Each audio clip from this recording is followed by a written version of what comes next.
G'day everyone, Viv here. I hope you're all keeping well. Welcome back. Sadly, my video that I wanted to put out this Friday isn't finished. There are some things that I can make better, so I didn't want to release it knowing that I can make it better. So I thought I'd have a look through my old Rubbish In, Rubbish Out channel. There's some really good videos there and a whole host of rubbish. But in the interest of trying to keep you here on the Knights of Dice YouTube channel, there are some great videos there that I'd like to reference, and rather than pushing you off to my old channel, I thought every now and then I'd come back and do like a throwback sort of thing. So this video is from 2017. It's a very quick, simple technique for adding like a rendered stucco sort of effect to MDF buildings, and in this video I'm using some tabula rasa desert buildings from the Knights of Dice range, and you can browse through those on our website. There's a link in the description. I hope you find it useful, and hopefully next Friday I can come back with the video that I intended to release. And until then, I hope you're keeping well. See ya. G'day everyone, Viv here. Welcome back. I hope you're all keeping well. I wanted to run through a very quick tutorial because I need to paint up some more buildings. So this time I'm working on some more desert buildings, and we're going to try and achieve this sort of effect. This sort of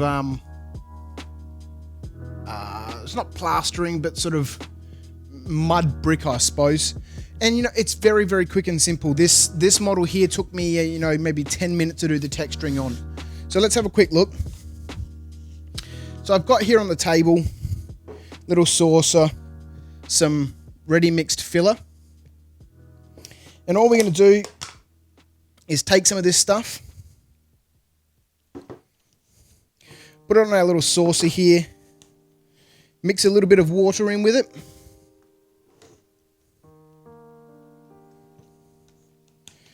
now how much water you add to this is just going to be from experience and the sort of the filler that you're using. They can vary, but we want something that sort of is kind of like a toothpaste, a runnier toothpaste, something kind of like that.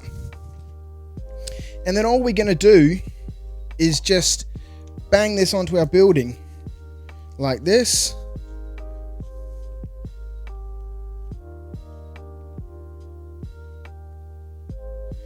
You don't need to be massively neat about this. It's going to help cover up all those gaps of the MDF, all the little plugs and all that sort of stuff. And we'll just go around and, we'll do the whole building like this. I've just realized I haven't glued the stairs into this building, and they're all fallen out. That's all right. We can glue those in afterwards.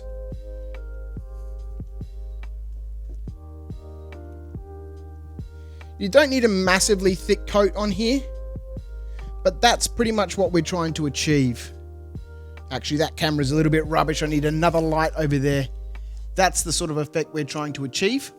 I'm going to go around and do the whole building, and we'll leave this to, set up a little bit for about 5 minutes. Okay, so there we go. We're pretty much done with that now. This building's pretty simple. It's just a whole bunch of outside walls.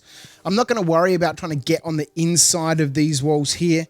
This is just a prototype model that's, old. It's been sitting around for ages, so a perfect candidate for, doing this sort of stuff with. So we just need to leave that to dry. Because I haven't put the stairs in the model here, it's missing its stairs, I might leave that wall. I might just quickly grab some glue and glue those stairs in so we can do this inside wall. Okay, so there we go. We've got our building, with that texture on there. So now we just need to let that set up for a little bit. And whilst we do that, we're going to use a piece of foam, it could be a piece of blister packet or, an old piece of your foam carry trace, just a piece of, spongy polyethylene foam. Polyurethane foam, some PU foam. And we're going to use this to sort of stipple on and wipe our texture a little bit. So we'll see that when we come back. Okay, so we're back. I've left the model for about 5, 6, maybe 7 minutes. And you can see it's sort of starting to set up. Now you'll notice on this side, I've just brushed it on. and on this side it's kind of stippled. That doesn't matter. So we're going to go through with our piece of sponge and sort of flatten all of this texture with our sponge. May have left this a little too long. And then we're just going to drag the sponge across our textured detail.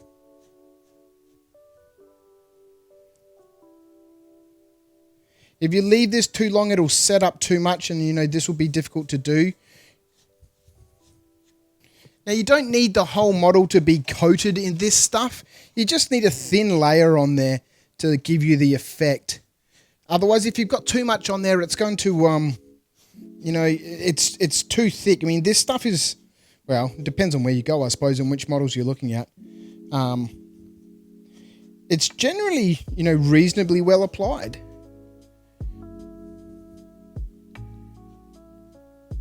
Now I am changing the direction in which I'm doing this to get rid of any of those lines or marks that we're going to leave behind on the model.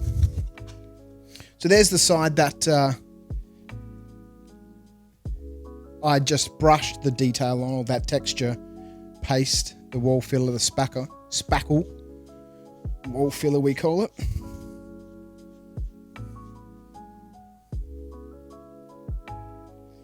Now, we do have one slight problem with this model. As I mentioned, it's a prototype. So you'll see it's got 2 plugs there, which is supposed to have a beam on the inside, but you know, that beam is not there. So I might need to come back and fill that a little bit later.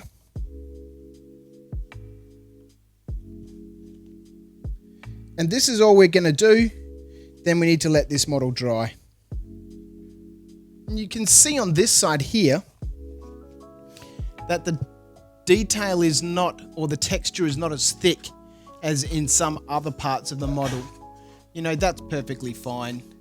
It's going to look great once we get some paint on here. So we're going to leave this now to dry overnight. And then we'll come back and paint it tomorrow with some rattle cans and a little bit of acrylic stain. You know, give us some streaking and, you know, some weathering. So there we go. Thanks for tuning in. Tomorrow we'll see it come alive. I'll see you then. Bye-bye.